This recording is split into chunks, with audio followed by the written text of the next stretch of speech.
পশুর মতো হয়ে গিয়েছি। আজ মানুষ মানুষকে হত্যা করে ফেলে। একটা কুকুর কখনো তো একটা কুকুরকে হত্যা করে না, করে দেখেছেন কখনো? অনেক শক্তিশালী একটা হাতি কখনো তো একটা হাতিকে হত্যা করে না। একটা কুকুর তো কখনো একটা কুকুরকে হত্যা করে না। একটা বিড়াল তো কখনো একটা বিড়ালকে হত্যা করে না। একটা বাঘ তো কখনো অপর একটা বাঘকে হত্যা করে না, করে? এক খাঁচায় থাকে, একখানে খায়, একসাথে চলে ফিরে। ওই তার তো অনেক শক্তি ছিল, সে তো বড় একজন শক্তিশালী বাঘ হয়ে ছোট একটা বাঘকে সে হত্যা করলো না।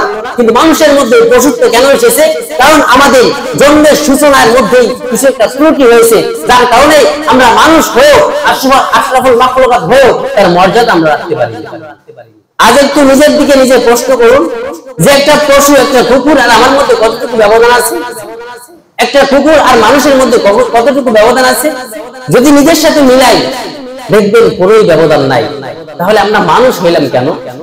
একটা কুকুরে যেমন শুরুটা হয় চাহিদা দিয়ে, একটা মানুষের শুরুটা হয় চাহিদা দিয়ে। সে শুধু তার নফসের খায়সাতের জন্য বিবাহ করে। আজ আছে না এরকম? অধিকাংশ মানুষ সে তার নফসের চাহিদার জন্য বিবাহ করে। নফসের চাহিদা, যেরকম একটা কুকুর অবাধে মেলামেশা করে, সে এরকম ভাবে শুধু চাহিদাকে প্রাধান্য দিয়েছে, দিন দারিদ্রকে প্রাধান্য দেয়নি, যার কারণে সংসারের মধ্যে শান্তি নাই।